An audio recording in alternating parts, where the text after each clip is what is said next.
Mga kapuso na narisaring aktibidad, ginhiwat kadungan sa pagsaulog sang buwan ng wika. Pila ka mga estudyante, game nga nag-translate sang English words kag sentences sa Filipino. Ini ang gintutukan ni Kim Salinas.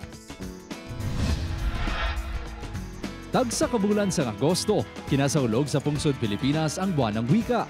Tinutuyo sini nga mapasanyog ang Filipino bilang pambansang wika kag makapukaw sang pagpalangga sa Pilipinas.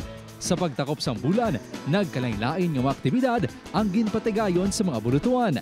Sa Rizal Elementary School sa Tanza Esperanza, ginabanta 100 ka mga estudyante ang nagpartisipar sa selebrasyon. Pila sa mga kompetisyon nga ginpatigayon amo ang pagbabalita.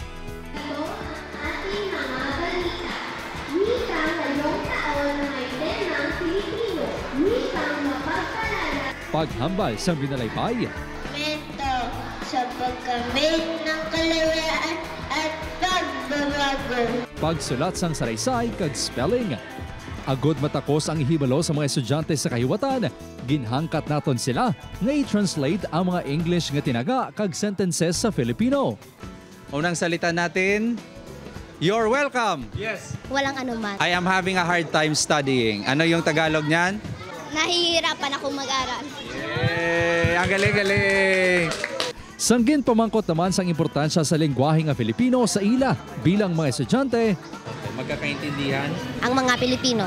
Ang wikang Pilipino dahil ito ay isang simbolo ng ating kalayaan. Dahil ito ang nagbigay kalayaan sa mga Pilipino mula sa Espanya.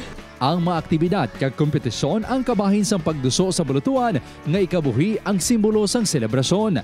Ma-encourage na masarap ang pagiging Pilipino, ang kanilang pagiging nasyonalismo para lalo pang pagbutihin ang kanilang pag-aaral para sa ating bansa. Naghiwat man ang bulutuan sang Pistang Pinoy, laro ng lahi kag pagkaing Pinoy. Upod kay Marvin Lauderes, Kim Salinas, 1 Western Visayas.